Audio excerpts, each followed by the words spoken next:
TV Liberté est la cible d'une offensive politique sans précédent. Nos comptes bancaires ont été brutalement fermés. Cette censure déguisée vise à nous étouffer financièrement et à briser notre indépendance éditoriale. Mais face à cette agression, la riposte s'organise. Deux actions sont aujourd'hui prioritaires pour défendre la liberté d'informer. Faire un don immédiatement pour compenser l'asphyxie financière programmée. Nous avons mis en place une solution totalement sécurisée. Et ensuite signer la pétition lancée pour dénoncer la censure bancaire qui menace tous les médias libres. C'est ensemble que nous tiendrons bon. Ne laissons pas le pouvoir, c'est lui le responsable. Le pouvoir et l'extrême centre faire taire une voix dissidente du paysage audiovisuel français. Ils nous coupent les vivres, on se relève. Ils nous censurent, on parle plus fort. Alors, à vous d'agir. Signez, résistez, ripostez, aidez-nous financièrement. Ce n'est pas du chiquet. On a vraiment besoin de vous.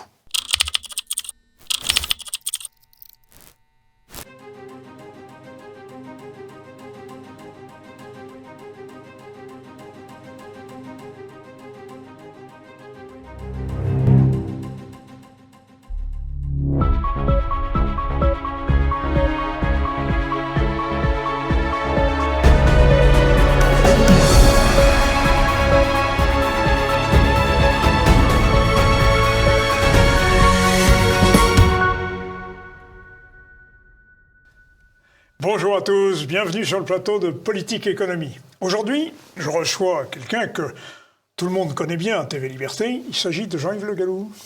Bonjour Jean-Yves. Bonjour Olivier Pichon. Je me réjouis de votre présence dans cette émission parce que vous venez de publier un livre qui m'a tout à fait passionné, tout à fait intéressé, et qui intéressera certainement nos internautes et téléspectateurs. Mémoires identitaires. Mémoires identitaires. Les dates sont importantes. 68-2025.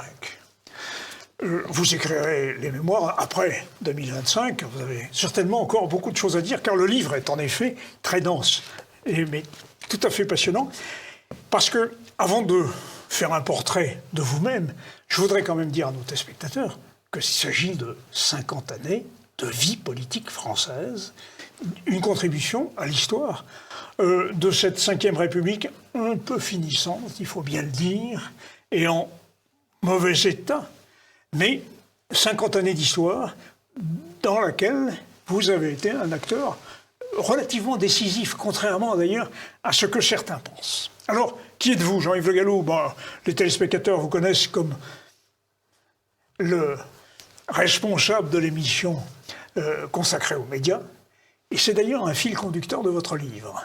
Sur les médias, vous nous apprenez beaucoup de choses très intéressantes, les techniques utilisées.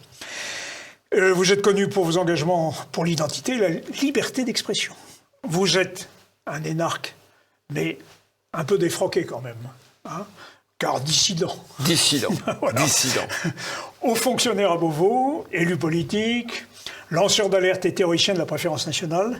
Et dans ce livre, vous nous livrez la somme des souvenirs et des réflexions à contre-courant, évidemment, depuis votre entrée en 1954 à l'école républicaine.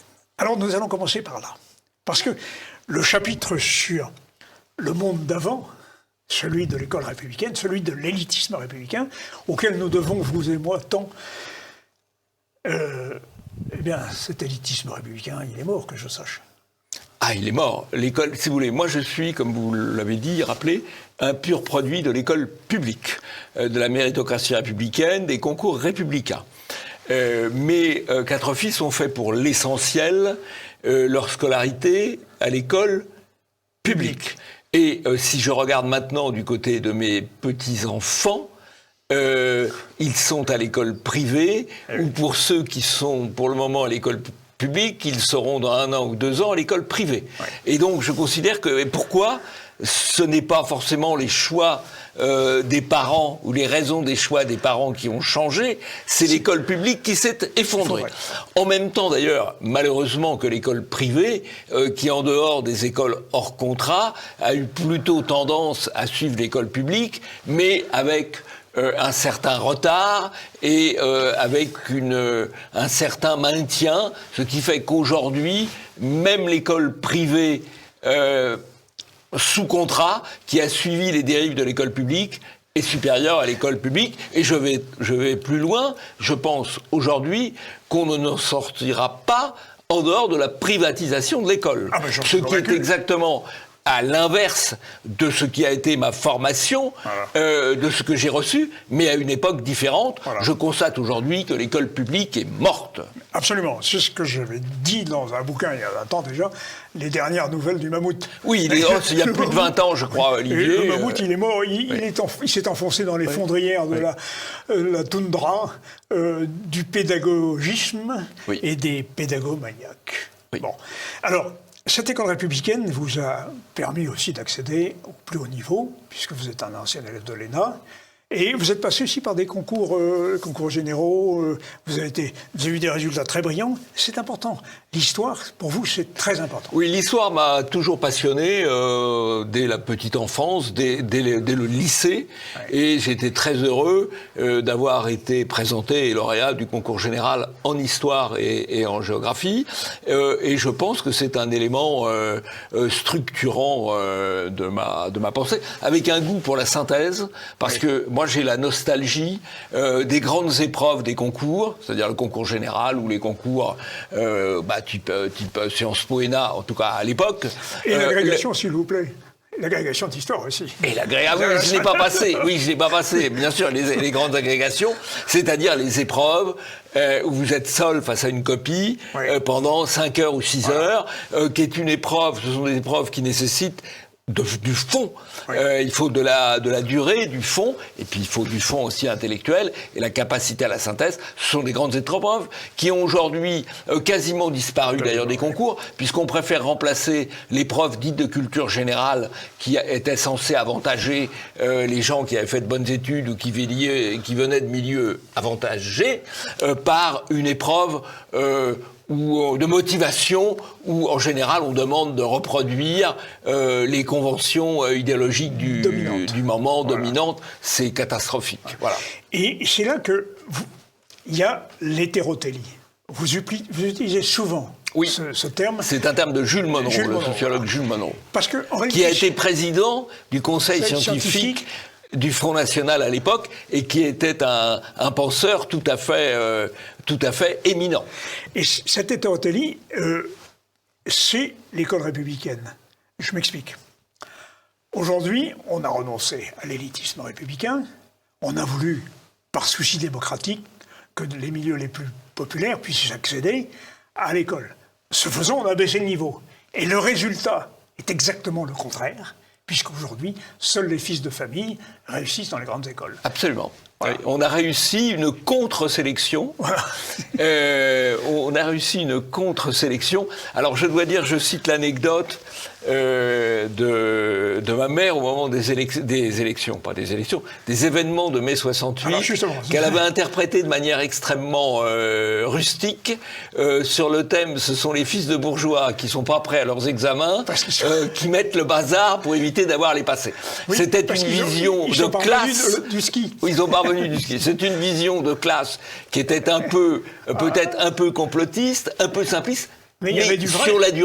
Sur la durée, assez vrai, parce que comme vous l'avez dit, aujourd'hui, ne peuvent accéder aux grandes écoles de commerce ou autres que les enfants qui sont issus de milieux bourgeois, de la bourgeoisie. Les autres n'ont aucune chance de passer, parce que au fond, aujourd'hui, ce qui permet la réussite, c'est les choix scolaires des parents. Voilà. Il faut faire les bons choix scolaires à l'école primaire, à l'école secondaire, et ça, tous les parents ne peuvent pas le faire, n'ont pas la possibilité de le faire parce que soit ils ne connaissent pas les codes, soit ils n'ont pas l'accès géographique aux bons endroits. Et on a un système qui se voulait égalitaire, et qui a produit davantage d'inégalités. De fils d'eux. De fils d'eux, voilà. Fils d'archevêque, on disait fils d'archevêque. Et votre maman tombait d'accord avec un personnage qui s'appelait Georges Marchais, qui, caractérisant 68, disait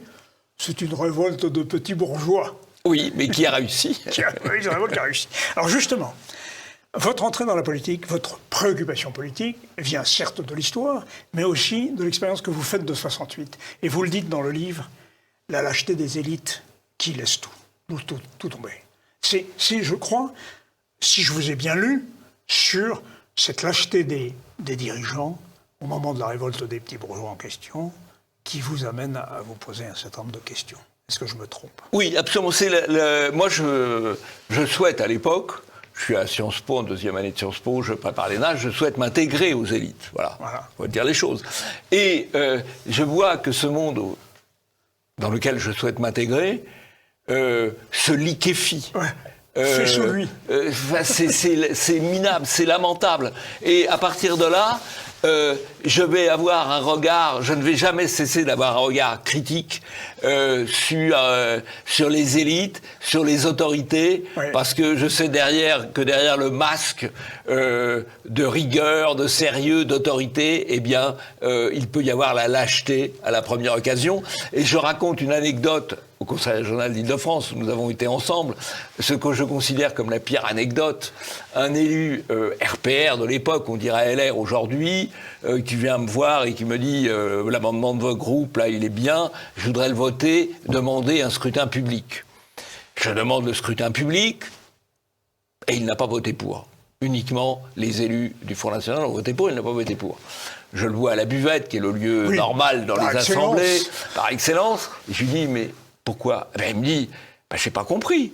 Je voulais un scrutin secret, qui évidemment était impossible en la circonstance, puisque un vote sur un sujet, c'est un vote public. Et je lui dis, non, mais c'était pas possible. Et il me répond, il ne faut pas m'en vouloir. Je suis lâche.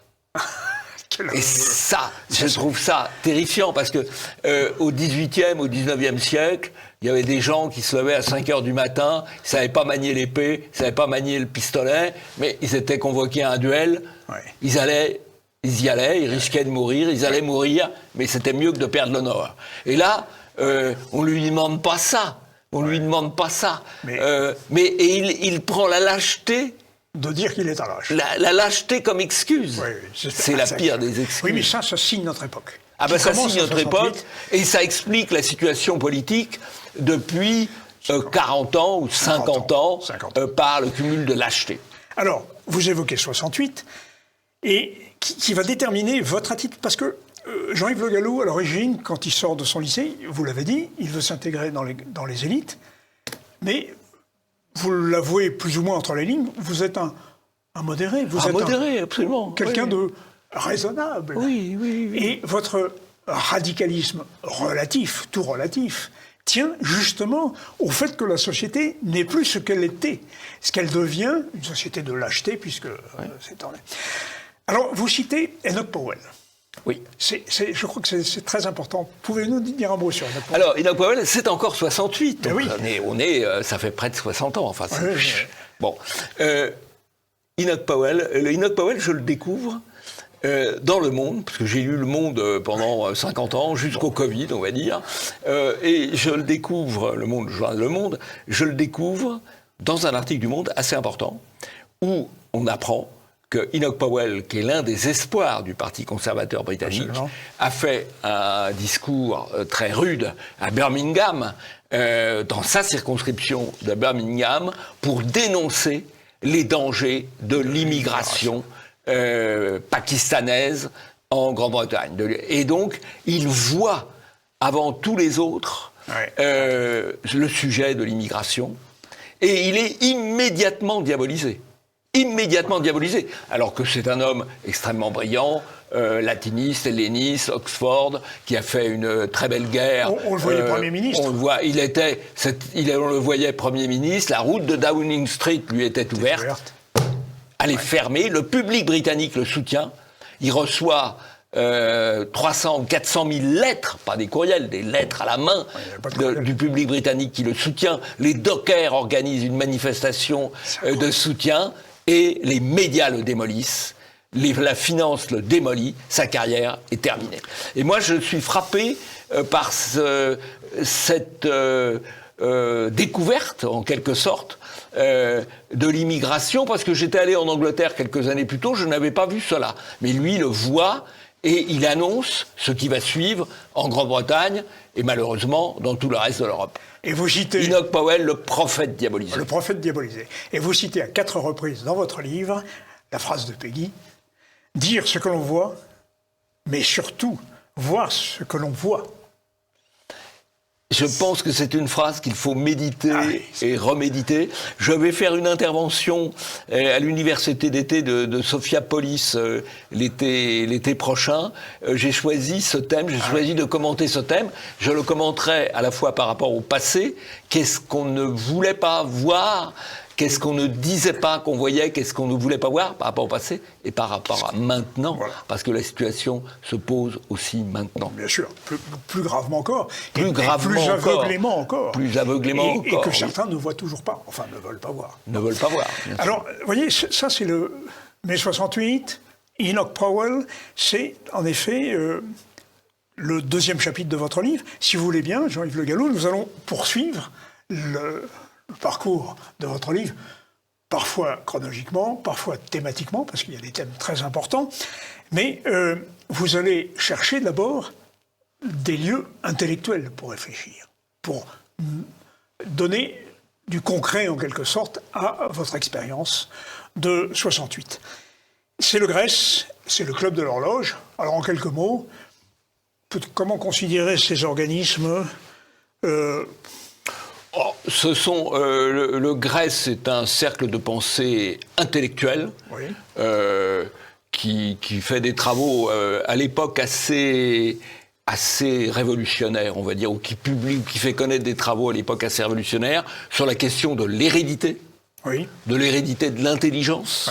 Ce qui est évidemment très tabou. Très sulfureux. Très sulfureux, mais qui est essentiel et qui reste évidemment essentiel. Et sur l'héritage, notamment avec une volonté de retrouver l'héritage européen, à la fois l'héritage grec et latin, qui à l'époque n'est pas encore détruit comme il l'est aujourd'hui, mais aussi l'héritage celte, l'héritage germanique, voilà.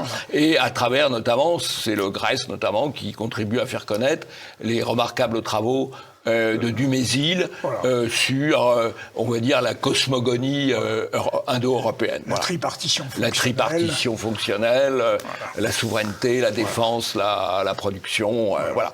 Et donc, entre autres, il y a beaucoup d'autres choses, mais c'est une très belle école intellectuelle, en fait. Bon. Et puis, le Club de l'Horloge, c'est un peu différent. C'est un cercle de réflexion politique, donc qui à l'époque cherche à faire de l'influence politique auprès de la droite de gouvernement. La droite, à l'époque, est au gouvernement. C'est Giscard, c'est Chirac, c'est le Parti républicain, c'est l'UDF, c'est le RPR. Et donc, nous cherchons à influencer à droite, ce qui est un exercice qui s'avérera de plus en plus difficile, parce que la pente est vers la gauche. La pente est d'après 68, la pente est de plaire aux médias, et la pente naturelle des dirigeants politiques va être de tirer vers la gauche, alors que nous, avec nos petits moyens, au Club de l'Horloge, nous essayons à tirer vers la droite. Voilà. Mais l'infestation des idées de gauche, de l'opinion et d'une partie, remonte aux années 60. Les fameux intellectuels français qui ont exporté en partie d'ailleurs la French Theory aux États-Unis, qui est à l'origine du wokisme. Oui. Et si on regarde le déclin scolaire, il remonte extrêmement loin, parce que le fondement, c'est le plan Langevin-Vallon socialo-communiste de 1946-1947. Voilà. On est à 80 ans et on en a encore les conséquences, les effets délétères. Et il commence, pour être tout à fait honnête, je reprends une formule qui n'est pas la mienne à l'origine, les chevaliers du déclin, en parlant de Giscard, de Pompidou, de tous les présidents de la République. Mais objectivement, si on veut être tout à fait honnête, les premières réformes scolaires nuisibles, elles commence sous De Gaulle. Absolument. Voilà, parce qu'il est emporté par l'élan du plan Langevin-Vallon. Parce qu'il y a une division du travail. Oui. On laisse à la gauche la culture et l'éducation, et nous, on prend la diplomatie et l'économie. Oui. Bon, ce qui est une erreur. Une erreur majeure. Considérable. Une erreur majeure. Gramsci avait montré que le pouvoir culturel est la clé du pouvoir. Oui. Voilà. Bon. Alors, vous nous faites un chapitre sur du haut du toboggan, la chute de la 5e commence. Alors ça, c'est magnifique. Bah, c'est magnifique, c'est triste. C'est magnifique, non mais c'est magnifiquement décrit, Oui. parce que vous avez le sens de la formule. Et votre expérience de départ va vous faire de vous un homme plus radical dans ses convictions, mais en réalité, je voudrais insister auprès de nos téléspectateurs pour qu'ils comprennent que Jean-Yves Le Gallou s'est exposé très très souvent à l'opprobre général et que c'est une situation très difficile, très dure. Moi, j'admire que vous ayez tenu 40, 50 ans face à la vindicte générale. Vous avez un tempérament qui incline sans doute. Oui, bah vous aussi, vous avez connu ce genre de C'est pour ça que je peux vous en parler. Alors après, c'est un peu une affaire d'entraînement, si vous voulez. Voilà. C'est comme quand on fait un sport. Moi, je fais beaucoup de comparaisons avec l'alpinisme que j'ai pratiqué plus exactement. C'est un peu une question d'entraînement. Oui. Bon, voilà, bah, vous savez que, il peut faire froid, vous savez qu'il peut y avoir du vent, qu'il peut neiger, voilà, bon, bah, vous le savez. Bah, après, vous vous entraînez et puis vous supportez, voilà. Alors, puisque vous avez fait une parenthèse sur la montagne, il faut dire à nos téléspectateurs que vous êtes un très grand montagnard. Très grand, non. J'ai beaucoup pratiqué. J'ai un peu pratiqué, et moi je sais. Vous avez une page magnifique sur l'ascension de la Meije. Oui. Ça, c'est magnifique. Très beau sommet, très peu connu, sauf des initiés, et votre qui guide, est un des plus beaux sommets des Alpes. Oui. La description de la destinée de votre guide, oui. et l'énumération de tous les sommets que vous avez faits, c'est une page magnifique. Hein. Oui. Vraiment, c'est superbe. Alors, évidemment, c'est une respiration dans un contexte de combat perpétuel, car vous êtes un combattant permanent, que ce soit en politique ou en métapolitique vers la fin. Mais restons aux années qui suivent 68. Pompidou, à un moment, on pense qu'il va trancher le nœud gordien, et puis pas du tout, comme vous dites, il serre le nœud coulant de 68. Oui. Bon. Peut-être des excuses liées à sa santé, je ne sais. Non, je serais tenté de dire que sa santé aurait dû le pousser à agir plutôt. Ah oui, et vite, le vite possible. Bah oui. Ouais, je suis pas sûr que si vous voulez, en fait, Pompidou, il symbolise toute la suite. Oui. C'est-à-dire qu'il écrit juste après mai 68 le nœud gordien, où il dit tout ce qu'il faudrait faire, et on pourrait relire le nœud gordien aujourd'hui, c'est d'actualité, 60 ans après, ou près de 60 ans après, et il ne fait rien de ce qu'il a dit qu'il serait nécessaire de faire, mais tous ses successeurs feront pareil. Tous ses successeurs feront pareil. Ils diront, en campagne électorale, ils diront des choses très fortes, dont ils ne feront pas le centième une fois élus. Alors à droite, il y a quand même un grand spécialiste, ça c'est quand même Chirac. Oui, mais Chirac est de ce point de vue-là, Chirac a été un pompidolien à l'origine. Oui, bien sûr. Mais c'est une trahison. Trahison permanente. Oui, Chirac. Oui. Alors une trahison sympathique, parce qu'il avait un côté... chaleureux, sympathique. Les vaches en savent quelque chose d'ailleurs, qui leur donnait des bonnes claques sur les vaches ne se sont jamais remises, des vaches du salon de l'agriculture ne se sont jamais remises de son départ. Voilà. Non, sérieusement, donc la pente continue. La droite va quand même relever un peu la tête dans les années 70. Vous le dites, mais le problème reste l'immigration. Surtout ne pas parler d'immigration. Sous Giscard, déjà. Et puis, surtout, Giscard et Chirac nous font le regroupement familial. Ça, Alors, l'histoire du regroupement familial, c'est quand même assez intéressant. Parce que Giscard et Chirac le font, puisqu'en 1974, on arrête l'immigration. On dit, ah oui, mais c'est dur d'arrêter l'immigration. Et donc, on va faire une compensation pour les immigrés qui sont là. On va permettre le regroupement familial. Donc ça, c'est Chirac, Giscard, 75. Et puis, très vite, Giscard, qui a changé de Premier ministre entre-temps avec Barre, et qui a changé de ministre de l'Intérieur avec Bonnet, découvre que le regroupement familial, c'est une erreur, et ils prennent un décret, en 1977, d'interruption du regroupement familial.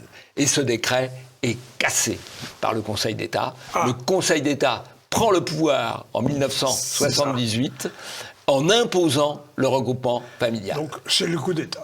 C'est le coup d'État des juges. Et ça va continuer. Ça va continuer. C'est le coup d'État des juges. Giscard a eu beaucoup de regrets, il l'a dit, de ne pas avoir tenté de contourner par la loi la décision du Conseil d'État qui avait cassé un décret. Il ne l'a pas fait, il en a eu le regret, il l'a dit tout au long de sa vie. pour toute la suite de parce sa qu'un vie. décret peut être, Le décret peut être contourné par la loi. Giscard ne l'a pas fait, il en a eu le regret.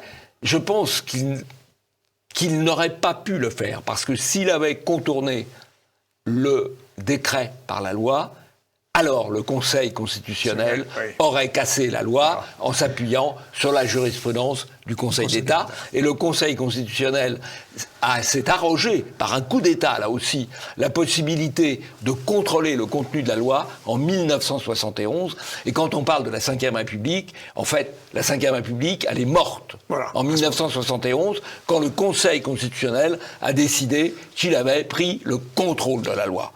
Et le seul changement qui serait indispensable aujourd'hui, c'est de revenir sur ce pouvoir du Conseil constitutionnel. Il y a quand même un précédent dans notre monarchie, c'est la réforme Maupoux. Oui. Louis XV et Maupoux cassent le Parlement, exilent les parlementaires, rachètent leurs charges pour que, enfin, ce Parlement accepte d'enregistrer les lois de l'État, c'est-à-dire du roi. Oui. Et ce pauvre Louis XVI... Il y perdra la tête. Il y perdra la tête. Alors que son aïeul, Louis XIV, avait fait un lit de justice en revenant de la chasse, en bottes et avec le fouet. Il avait convoqué les parlementaires et leur avait dit c'est comme ça et c'est pas autrement. Voilà. Et c'est ce qu'il va falloir faire si on veut reprendre la main, si le pouvoir politique, c'est-à-dire les élus, c'est-à-dire derrière les élus, le peuple veut reprendre la main, il faudra briser le pouvoir des juges. D'autant qu'à l'époque de Maupoux, la loi venait du roi, elle descendait. Alors que maintenant, la loi vient du peuple, théoriquement. Par l'intermédiaire de ses représentants. Du Parlement. Ouais. Ou par référendum. Ou par référendum. Et donc, il est assez facile d'argumenter que le peuple n'a plus la parole, puisque vient se superposer le pouvoir des juges non élus, bien sûr. Bien sûr. C'est le grand problème de la Ve République. Et vous dites qu'elle est morte à ce moment-là. En tout cas, la démocratie a pris un sérieux coup dans l'aile. Oui. Parce que les épisodes... Alors évidemment, après ça, c'est les décisions allant toujours dans le même sens. Oui. Parce que le pouvoir des juges s'est articulé sur le pouvoir des médias. Et alors, donc, justement, pour prendre le pouvoir, les juges avaient tendance à prendre des décisions progressistes, donc vues de manière favorable par les médias, et donc répercutées par les médias. Le juge, c'est un homme. Il aime bien avoir de bons articles sur lui. Oui. Et donc, pour avoir un bon article, il faut qu'il fasse un bon jugement. Enfin, pas un jugement, un bon jugement en termes de droit, en termes de convenance. Bien sûr. Et il y a déjà, le politiquement correct est déjà partout. Et alors, ce qu'il y a d'intéressant, c'est que vous évoquez les médias. C'est un fil conducteur de votre livre. Tout au long de votre livre, on voit la surenchère des médias, leur enfermement dans le déni du réel et le basculement du pouvoir institutionnel vers le pouvoir médiatique. Ça, c'est très bien souligné, mais je crois que nos téléspectateurs n'ont pas assez mesuré la puissance de ce pouvoir des médias. Alors, vous établissez même une typologie de la stratégie des médias. C'est intéressant. Il y a un temps de latence quand il y a une déclaration plus ou moins heureuse ou plus ou moins réputée... Controversée, réputée politiquement incorrecte. Un temps de latence, puis le déchaînement de la diabolisation. C'est une machine de guerre qui va tourner jusqu'à nos jours. Oui. Alors, son degré d'efficacité, aujourd'hui, peut-être... Je ne sais pas, la parole s'est quand même libérée. Je crois que ça reste très efficace. Ça reste très efficace. Alors, c'est vrai qu'il y a un peu de presse alternative, il y a un peu de médias de transition, il y a moins de monopole, comme il y a eu. Et si on regarde d'ailleurs sur la période, on est passé d'une période où il y avait quand même un certain pluralisme, jusque dans les années 80, voire même 90, il y avait un certain pluralisme. Je vais prendre un exemple qui peut surprendre. Moi, je publiais des tribunes libres dans Le Monde jusque dans au début des années 90, y compris en étant au Front National. Oui, bon, c'est important. Et un jour, j'envoie une tribune libre, et puis elle passe pas. Alors j'appelle mon correspondant au Monde, qui me répond bah oui, nous avons décidé de ne plus vous passer. Bon, voilà, terminé. Bon. Je veux dire, aujourd'hui, je passe même plus au Figaro, donc c'est vous dire. Oui. Mais on va fermer la parenthèse pour pas être désagréable. Mais si vous voulez, il y avait un certain pluralisme. Le pluralisme a disparu.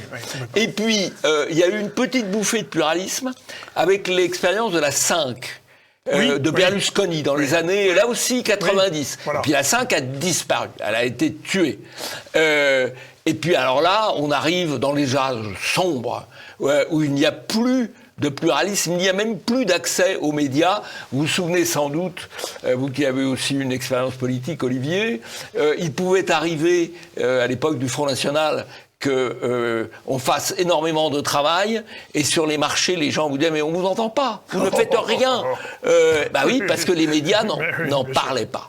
Il y a eu un âge sombre, et puis à partir des années 2005-2010, grâce à Internet, il y a à nouveau un certain pluralisme qui est arrivé par les médias alternatifs, par les réseaux sociaux et par maintenant un certain nombre de médias de transition, ce qu'on appelle la bolosphère. Voilà. Et TV Liberté, bien entendu. TV Liberté est le phare des médias alternatifs. Enfin, le phare, le navire amiral, voilà. Le navire amiral, le premier navire amiral des médias alternatifs. Alors Jean-Yves Le Gallou, vous êtes dans la mouvance, disons, RPR-UDF à l'époque, et vous décidez de franchir le pas, de quitter la droite classique pour le FN. Vous êtes, en ce sens, proche d'un monsieur qui s'appelle Griottret, qui est un grand monsieur, que nous avons connu sur Radio Courtoisie notamment, et qui va s'efforcer de faire l'union des droites, sans succès bien sûr. Et là, le livre d'ailleurs est plein de portraits de personnages, parfois répugnants, parfois très attachants. Griottret de cela plutôt. Attachant. Oui, mais alors il y a beaucoup plus de portraits attachants que de portraits. Je réserve. Alors d'abord, je précise que je réserve les rafales à l'ennemi, et donc je tire pas sur mon camp. On va être tout à fait honnête, je suis un peu critique sur Marine Le Pen, mais sinon, je vois plutôt le bon côté de mes amis politiques. Voilà. Et puis parfois, j'ai la griffe un peu plus dure pour le camp d'en face.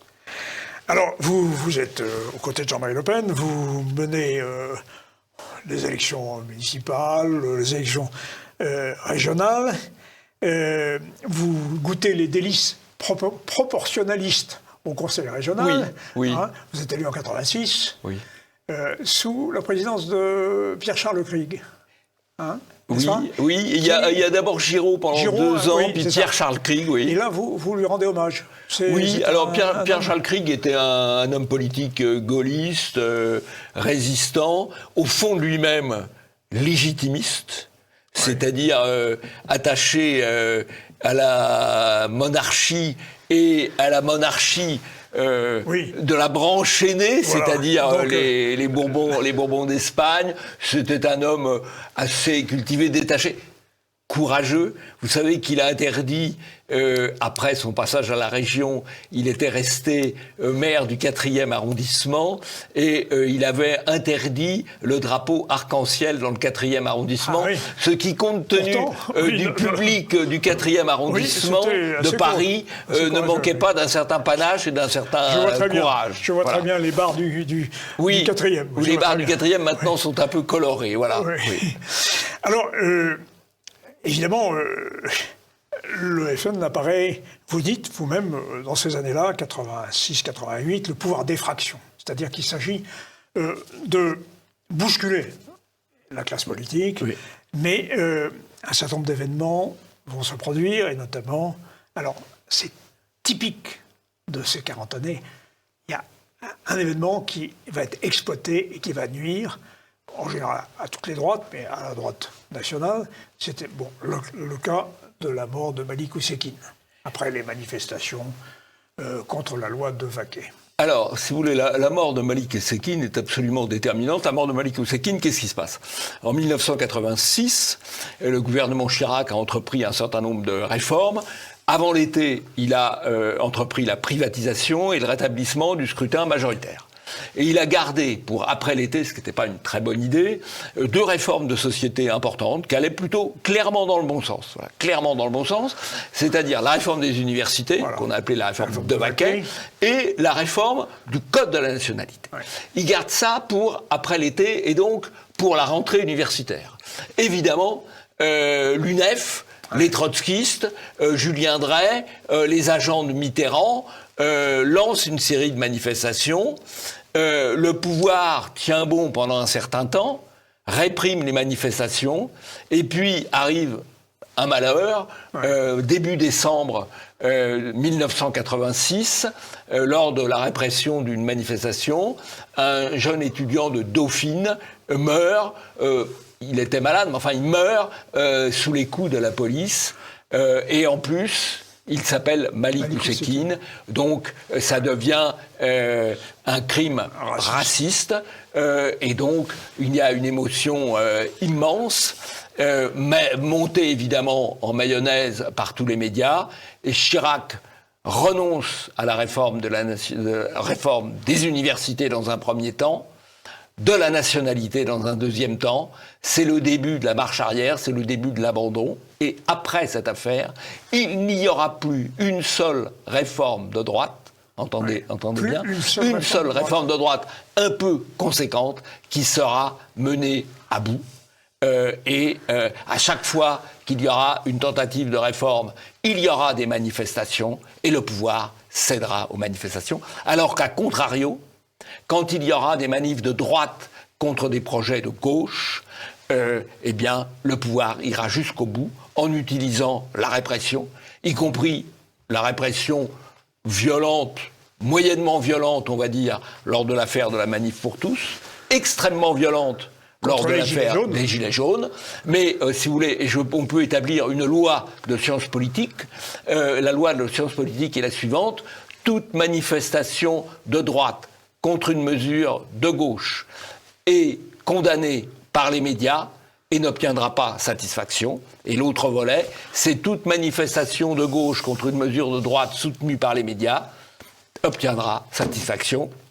Et vous avez la situation actuelle, puisque toutes les mesures de gauche avancent, elles sont irréversibles, et aucune mesure de droite ne peut aboutir. Et même, on a fait, ce qui est assez extraordinaire, Netflix a fait une série en 4 épisodes de la vie de Malik Oussekine, qui est un garçon qui a eu une vie malheureuse. Il est mort de manière tout à fait... Je crois qu'il était sous dialyse. Mais il était sous dialyse. On en a fait une série, on en a fait un héros, mais d'un certain point de vue, c'est un personnage qui a compté dans l'histoire. Ben oui. Bien malgré lui, d'ailleurs, bien sûr.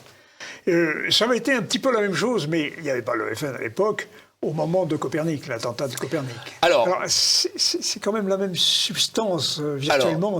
L'attentat de Copernic, c'est une manipulation médiatique absolument odieuse. Qu'est-ce que l'attentat de Copernic ? Ça se passe en 1980. En 1980, il y a un attentat devant la synagogue de la rue Copernic, qui est une synagogue libérale, et plusieurs passants sont tués. C'est un attentat antisémite, et donc qui soulève une émotion légitime, mais qui est exploité en disant « c'est l'extrême droite ». Et alors, on fait tout un amalgame. On dit, c'est l'extrême droite, il y a eu une manipulation, une fausse revendication. On dit, c'est l'extrême droite.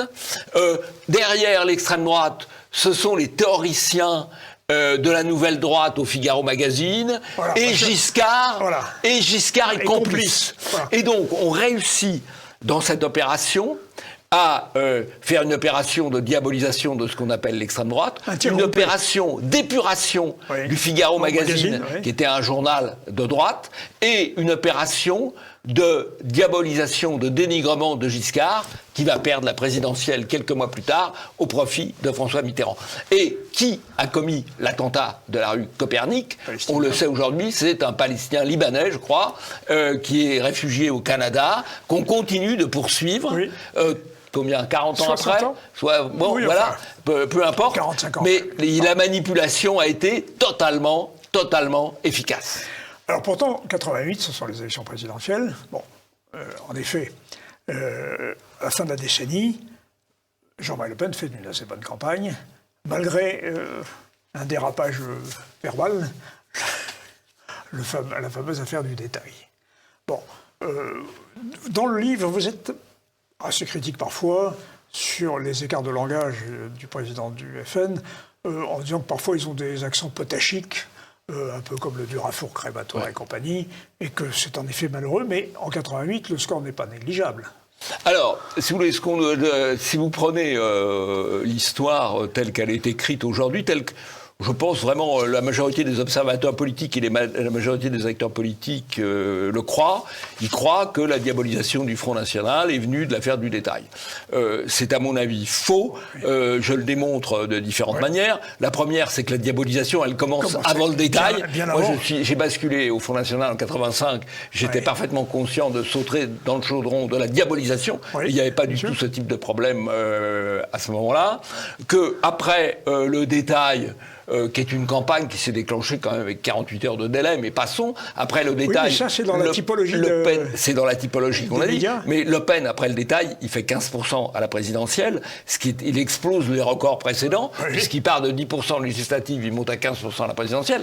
Après le détail, et il y aura une autre opération de diabolisation qu'on a un peu oubliée, mais qui a pesé très lourdement, c'est l'affaire de Carpentras, qui est là aussi une manipulation, puisque c'est une profanation d'un cimetière juif pour lequel le Front National n'est en rien coupable, ni de près ni de loin, mais qui lui est mis sur le dos et qui abîme aussi son image. Mais là aussi, c'est de la manipulation médiatique, ou politico-médiatique. Et vous dites que dans le livre, qu'on a retrouvé les 4 ou 5 auteurs, que ce sont des excités,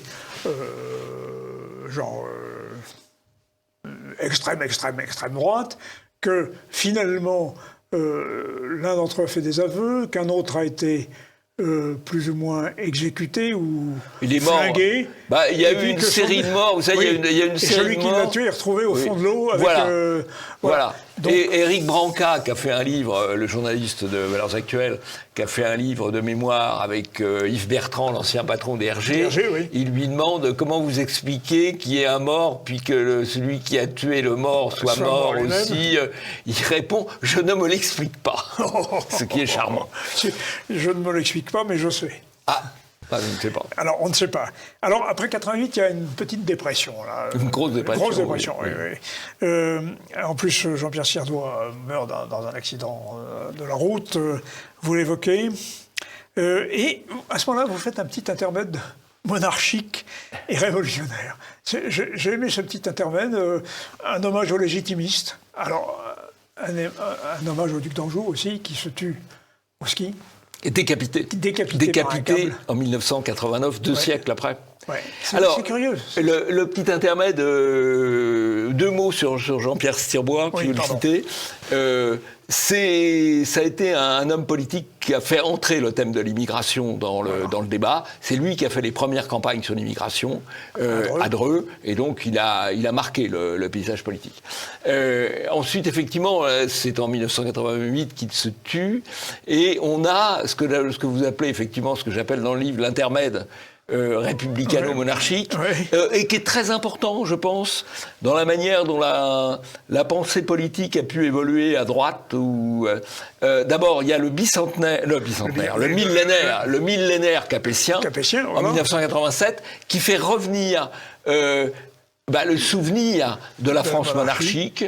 Effectivement, il y a le duc d'Anjou, qui est une très belle figure du légitimisme. Et puis après, il y a le bicentenaire de la Révolution, où là, on insiste, c'est la volonté de Mitterrand, avec les fastes du bicentenaire, on insiste sur le côté révolution universelle, révolution mondiale, avec les tambours du Bronx qui occupent Paris lors de la cérémonie. Mais d'un certain point de vue, le millénaire capétien fait revenir la longue histoire de France, et le bicentenaire de la Révolution fait apparaître toutes les critiques, avec Furet notamment, avec d'autres auteurs, fait apparaître une vision critique de la Révolution française, à contrario de celle de l'historiographie traditionnelle. Donc il y a un double basculement. C'est intéressant parce que Furet c'est le premier, un des tout premiers intellectuels. Enfin, il y avait Raymond Aron déjà, mais il était moins radical dans sa critique.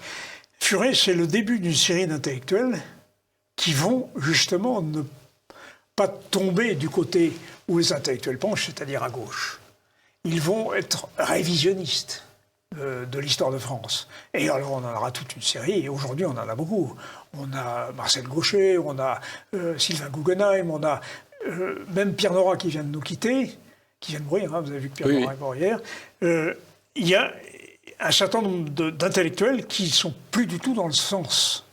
Et je crois beaucoup que ce basculement intellectuel, d'extrogir, comme on dit, je ne suis pas sûr qu'ils aillent à droite d'ailleurs, et ce n'est pas important, mais ils ont un regard critique sur la société telle qu'elle évolue. Si les idées mènent le monde, à terme, ça devrait quand même aider au combat. Oui, mais alors je crois qu'on peut être optimiste par rapport à l'évolution des idées et aussi par rapport à la prise de conscience des jeunes générations. La seule question, c'est la course de vitesse par rapport au grand remplacement démographique. Voilà. Donc effectivement, je pense qu'il y a un ensemble d'évolutions positives dans l'évolution des idées, dans l'évolution d'une certaine libération des médias. Au moins partiel, un certain retour au pluralisme des médias et une prise de conscience d'un certain nombre de réalités par une jeune génération, par ailleurs, qui a été privée de son héritage intellectuellement. Et donc ça, c'est des éléments positifs. Évidemment, après, il y a la course de vitesse avec la démographie. Alors, bien sûr, à partir des années 90, Jean-Yves Le Gallou, vous êtes courageux. Je le dis très simplement parce que j'ai vu aussi. Je vous ai vu affronter des situations très difficiles et face aux médias, ne pas plier, ne jamais plier. Voilà. Ça, c'est ce que vous avez fait avec beaucoup d'honneur, beaucoup d'ennemis, beaucoup d'honneur. Hein. Mais nous sommes pris dans une tenaille diabolique, dites-vous. Qu'est-ce que c'est que cette tenaille en question? C'est entre les juges et les journalistes, c'est ça?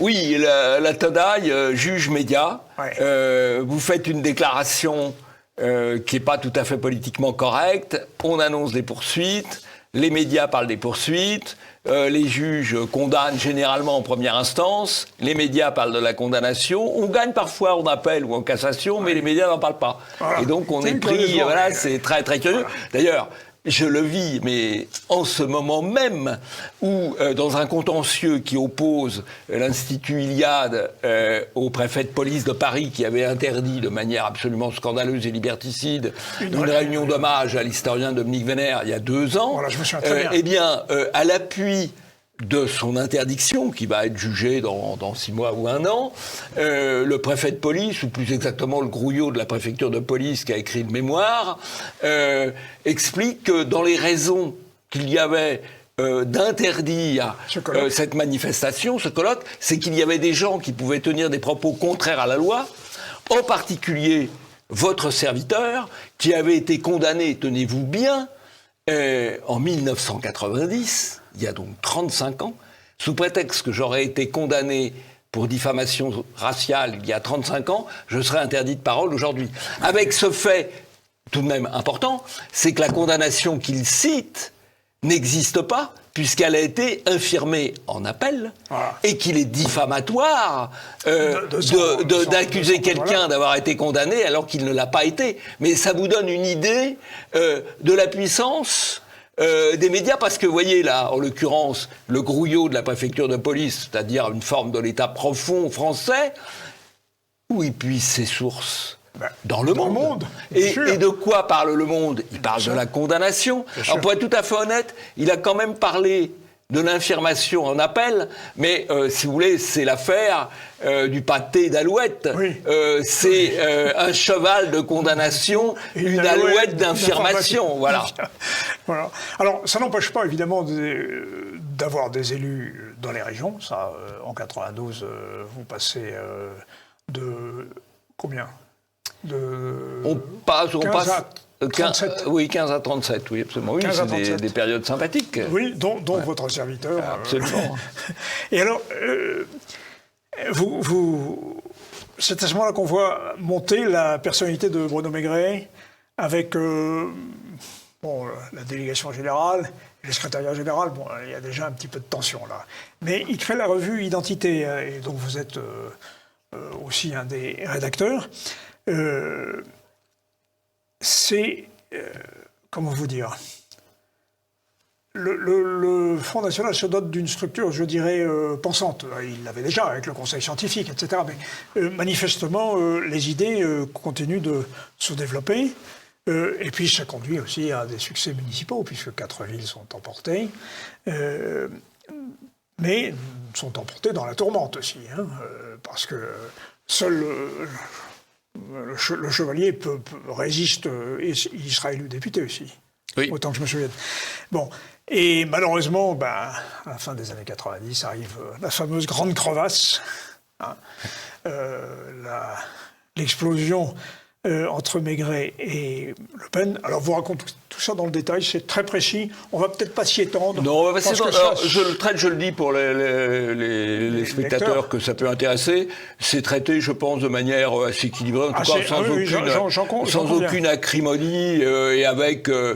Bon, on n'est jamais complètement objectif quand on a été partie prenante à une affaire, mais avec, disons, un certain recul, un certain détachement et un regret global parce que l'élan qui a animé le Front National à la fois sur le plan de la construction intellectuelle et de l'enracinement territorial a été assez largement brisé à la suite de cette crise. Et personnellement, ce que je regrette le plus a posteriori, c'est que l'enracinement territorial ne se soit pas développé. Oui. Et même encore aujourd'hui, il est extrêmement faible, à part peut-être Perpignan, et avec des villes qui n'ont pas forcément des gestions où elles mettent vraiment en œuvre un programme un peu vigoureux, on va dire. Voilà. Bon.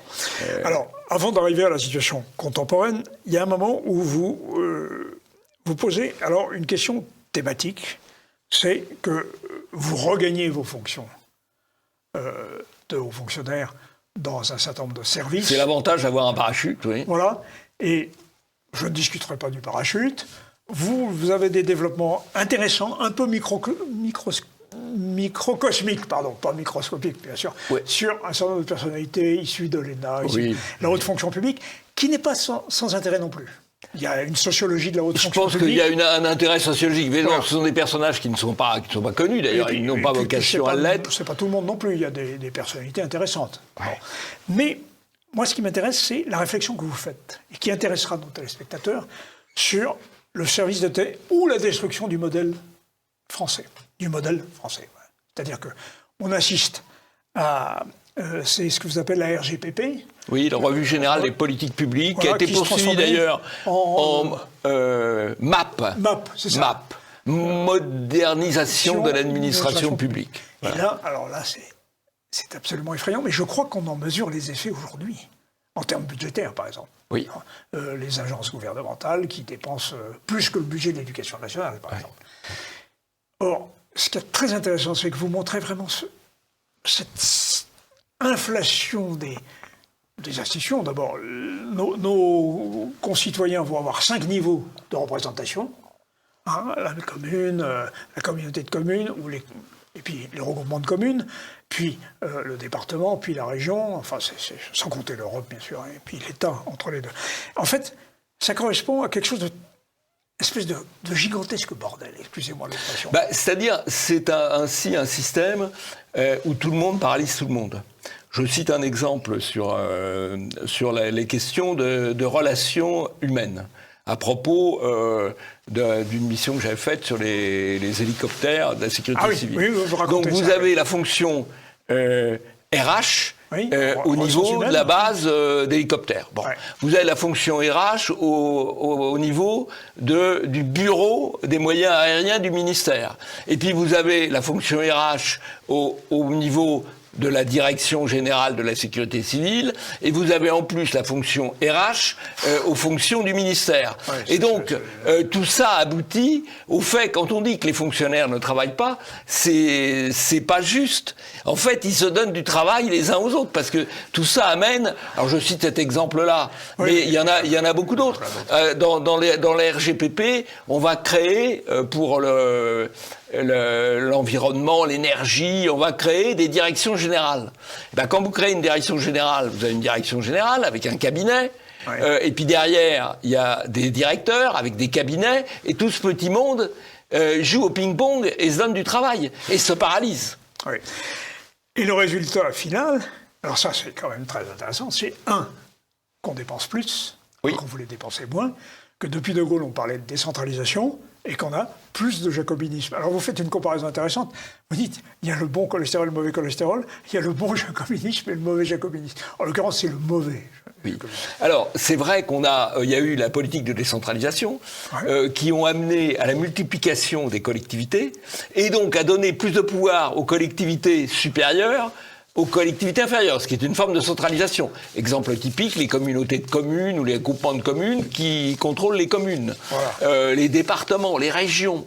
Bon, et le fait que tout ça est nourri par une inflation réglementaire incroyable qui fait que celui qui prend la décision de base, il la prend en fonction des directions du sommet. D'où d'ailleurs le mécontentement croissant de l'opinion vis-à-vis des maires. Les maires étaient très populaires, ils le sont moins, parce que le maire est de moins en moins celui qui va traduire les aspirations de la population, et de plus en plus celui qui va exécuter. Il va te mettre l'éolienne, dont la population ne veut pas, il va te mettre le foyer de migrants, dont la population ne veut pas, mais qui va lui être imposé. Et qu'il n'aura pas, on retrouve le courage, on retrouve la lâcheté, et qui n'aura pas le courage de s'y opposer. Alors, vous, après un certain nombre d'échecs politiques du MNR, vous regagnez le terrain de la métapolitique, avec de très nombreuses créations, puisqu'il y aura évidemment Polémia, qui est un think tank très intéressant. Qui est le premier think tank sur Internet. Alors aujourd'hui, évidemment, on se dit, ouais d'accord, c'était le Moyen-Âge, mais voilà. Il y a la création des Bobards d'Or, donc là, ça c'était la bonne idée, très bonne idée. Puis vous travaillez sur Radio Courtoisie, décidément nos chemins se croisent souvent, puisque moi-même j'étais sur Radio Courtoisie. Mais, comment vous dire, et puis il y a l'Institut Iliade. Alors là, parlez-nous un petit peu de l'Institut, parce que c'est important. L'Institut Iliade, il est fondé en 2013, objectivement sur l'idée et à la demande de Dominique Vénère avant son geste sacrificiel, avec une idée qui est de transmettre la culture européenne. L'idée, c'est que nous pouvons devenir minoritaires sur notre terre, les Européens peuvent devenir minoritaires sur notre terre, mais tant qu'ils garderont leur mémoire, leur esprit, les fondements de leur civilisation, alors cela pourra repartir. Et donc l'objectif de l'Institut Iliade, c'est un objectif de transmission. Un objectif de transmission qui se fait à travers différentes activités, un pôle études, un pôle édition, nous avons publié 70 livres déjà, des colloques, qui sont d'assez belles réussites, avec 1500 personnes à la Maison de la Chimie, et surtout une très belle esthétique, parce que l'esthétique, c'est un élément fondamental. Et puis, ce qui est le cœur du métier, des formations sur 5 week-ends, visant à redonner, mais 5 week-ends, c'est à la fois beaucoup, et c'est très peu, redonner, au fond, ce qu'on apprenait avec les humanités dans les ans anciens. Mais évidemment, on répare ce que j'ai appelé le crime contre les humanités. On essaye de réparer le crime contre les humanités, puisque là où il y avait 7 ans d'études au lycée, il y a maintenant 5 week-ends, évidemment, c'est un peu moins suffisant. Mais ça, c'est une activité tout à fait essentielle, et qui vise aussi réussi à mettre un certain nombre de gens en réseau, puisque on est beaucoup plus efficace quand on agit en groupe. Et je crois que ça, c'est un élément, dans les éléments positifs qu'il y a dans la situation actuelle, il y a le fait qu'il y a à nouveau des institutions de formation dans les jeunes générations. Ça peut être l'Institut de formation politique, qui est plus politique, plus généraliste. Ça peut être Academia Christiana, ou ça peut être l'Institut Iliade. Voilà, ou l'ICEP. Ou l'ICEP. Et ce qu'a créé Marion Maréchal aussi, à Lyon. Donc, je crois que c'est très important. Ça, c'est très important parce que il faut transmettre. Et l'idée, c'est que l'Europe pourra repartir, la civilisation européenne pourra repartir, tant qu'il restera des Européens de sang et des Européens d'esprit. Voilà, d'idées. Voilà. Alors, Jean-Yves Le Gallou, nous arrivons à la fin de cet entretien et on aurait 1 heure de plus. Nous pourrions en dire encore plus parce qu'il y a beaucoup de choses dans votre livre. J'aimerais terminer. Toujours dans l'action, vous allez soutenir en partie les Gilets jaunes, aider la pauvre petite Fiorina qui a été éborgnée par M. Castaner. Oui. Et peut-être M. Nunez, qui était aussi, ministre de la Police auprès de M. Castaner. Vous allez participer, mais sous forme de contribution de réflexion à la campagne d'Éric Zemmour. Et à la fin, vous esquissez des scénarios d'avenir. Premier, la France, l'Europe arrive à sauvegarder ses frontières et constituer une entité qu'elle a toujours constituée. Deuxième, la communautarisation, les taches blanches. Bon. Vous inclinez plutôt pour la deuxième, je crois. Non, alors, non, je préfère la remigration. Oui, alors oui. Je préfère la remigration. J'ai participé au sommet de la remigration il y a 15 jours en Italie, à Milan. J'ai fait une intervention sur la remigration auprès des jeunes de Zemmour, de génération Zemmour. Donc je préfère la remigration. Mais je sais que si la remigration ne se fait pas ou ne se fait pas suffisamment vite, alors le salut viendra de la communautarisation. Alors, il y a un troisième scénario, mais c'est le pire, on ne va pas terminer sur le pire, mais vous avez eu souvent à Radio Courtoisie, comme moi-même d'ailleurs, un invité, c'est Éric Werner. Oui. Et il a écrit un livre, c'est très pertinent, il est tout à fait passionnant. Il a écrit un livre qui s'appelle L'avant-guerre civile. Oui. Or, prions le ciel que ce scénario... On est dans une ambiance quand même assez... il y a une certaine remontée de la violence symbolique, mais pas seulement de la violence symbolique, notamment de la part de l'extrême gauche, qu'on a laissé se développer. Je vous raconte une anecdote sur l'extrême gauche, si nous en avons encore le temps. Un des premiers dossiers de Polemiat, en 2002, je crois, ou 2003, a été consacré à la nouvelle extrême gauche, à partir de l'analyse de leurs textes, de leurs actions, avec le forum social, avec les travaux de Négri et Hart, etc. Donc dossier consacré à la nouvelle extrême gauche et au rôle qu'avait été théorisé par la nouvelle extrême gauche de jouer les minorités.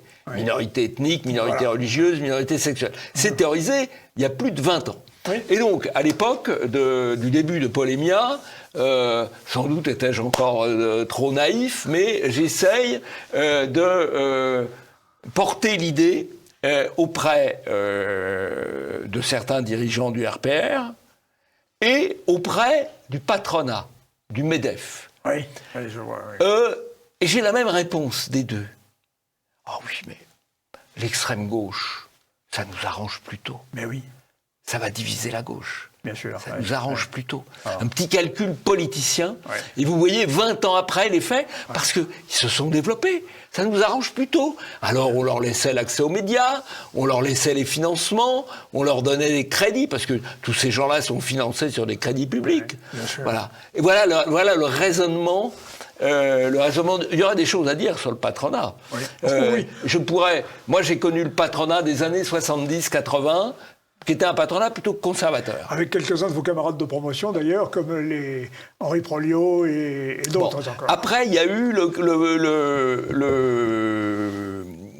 patronat des années 2000, depuis 2000 à peu près, 80. Mondialisateur et progressiste. Et oui. Et progressiste, Oui, bien progressiste. Et puis maintenant, il y a quelques patrons un peu plus conservateurs qui sont sortis du bois. On pense à Sterrin ou Bolloré. Voilà. Donc il y aurait aussi une histoire du patronat à écrire. Eh oui.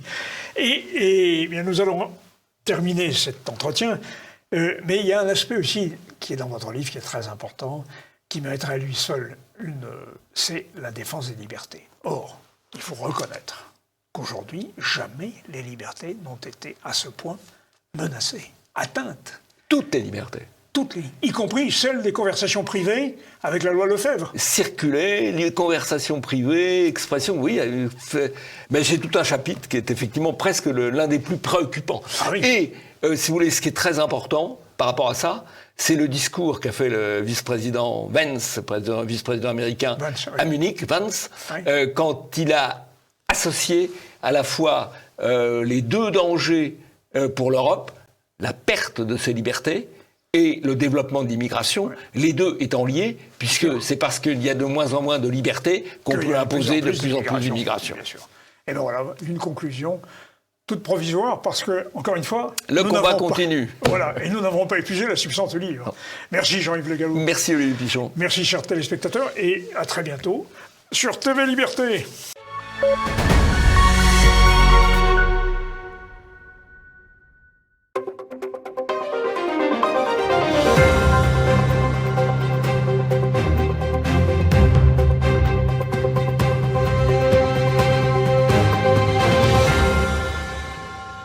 Bonjour et bienvenue pour cette synthèse hebdomadaire de l'actualité économique et géopolitique en mode affranchi. Je salue tous les abonnés de TV Liberté pour cet épisode que je vais intituler « Réhabiliter Dreyfus ou les ZFE ou trahir le nucléaire français ». La thématique du jour, je vais commencer d'abord par ce détournement permanent de l'attention des Français avec des sujets complètement subalternes, mais qui vont à nouveau occasionner des débats enflammés. Et aujourd'hui, c'est doit-on réhabiliter le capitaine Dreyfus, l'élever au grade de colonel et le panthéoniser aux côtés de Jean Moulin?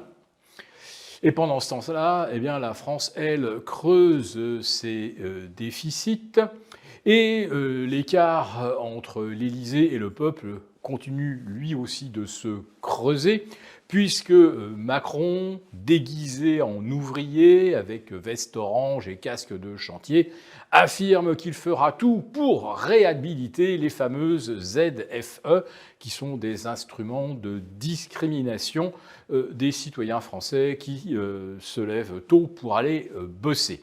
Oui, tout ça pour sauver la qualité de l'air dans les villes au nom des 40 ou 48 000 morts par an liés à la pollution. Alors évidemment, c'est une sorte de légende urbaine qui existe depuis, je crois, plus de 20 ans.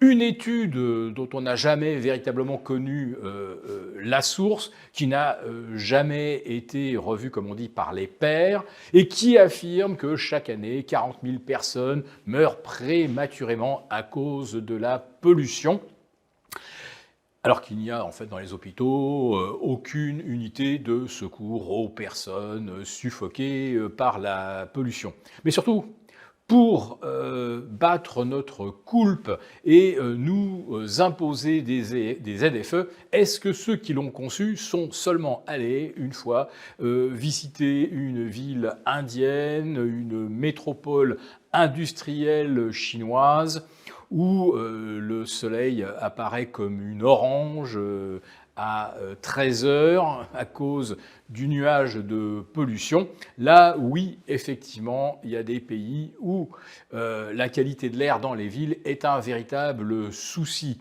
En France, on a connu ce souci notamment du côté de Lyon avec la raffinerie de Feyzin. Dans les années 60-70, il y avait aussi les usines qui marchaient au charbon dans le nord de la France, donc l'air n'était pas forcément très très bon à respirer à Tourcoing, Valenciennes ou Forbach. Mais en réalité, l'enjeu de santé publique, c'est absolument négligeable à côté des ravages causés par exemple par le sucre, l'excès de sucre et l'alcool. Mais ça, on ne va pas s'y attaquer. Non, évidemment, ce qu'il faut, c'est contraindre les gueux à acheter une voiture électrique 3 fois le prix d'une voiture thermique avec une autonomie inférieure de moitié. Oui, c'est ça le progrès. Donc, les ZFE, ça repose d'abord sur une intox, sur une étude qui n'a rien de scientifique et qui est répétée comme un mantra depuis 20 ans jusqu'à devenir une espèce de vérité que personne ne conteste. Bon, permettez-nous tout de même de le faire.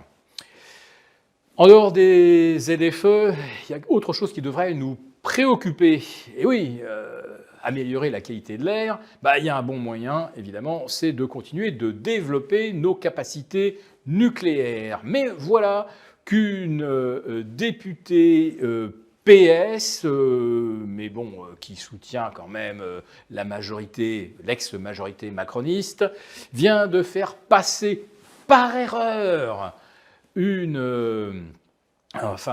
un amendement qui, en fait, invalide le projet de construction de 6 plus 8 EPR à l'horizon 2030 et qui invalide également la mise en œuvre de petits réacteurs nucléaires. C'est exactement ce que les Américains, eux, viennent d'adopter pour, par exemple, alimenter les data centers et autres industries liées à l'IA.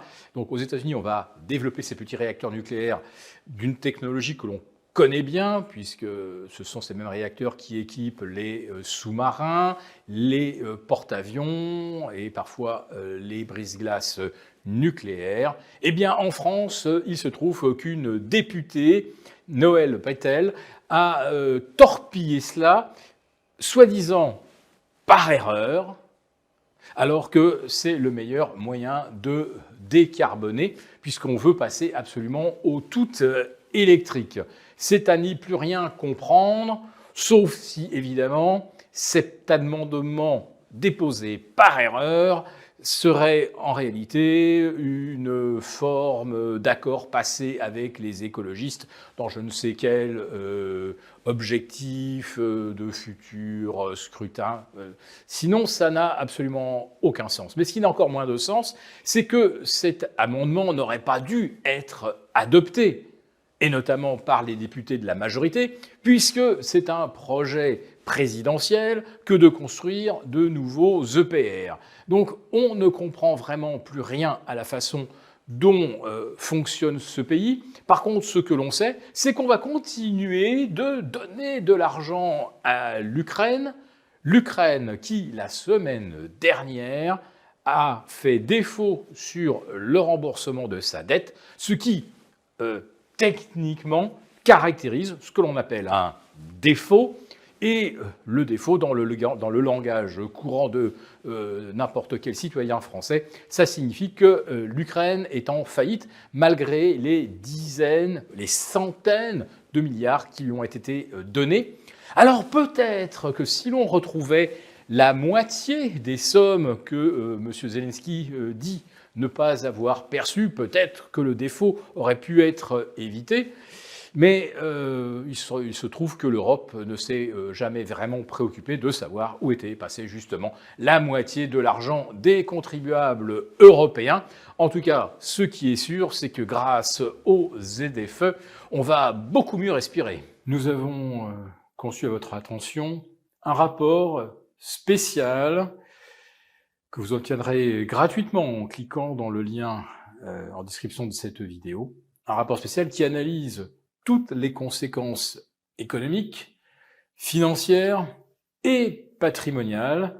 Et bien sûr, ce rapport vous offre également des mesures, des initiatives à mettre en place très rapidement pour protéger votre épargne, celle de vos proches. Tout ça donc dans un rapport gratuit que vous obtenez en cliquant en bas de cette vidéo.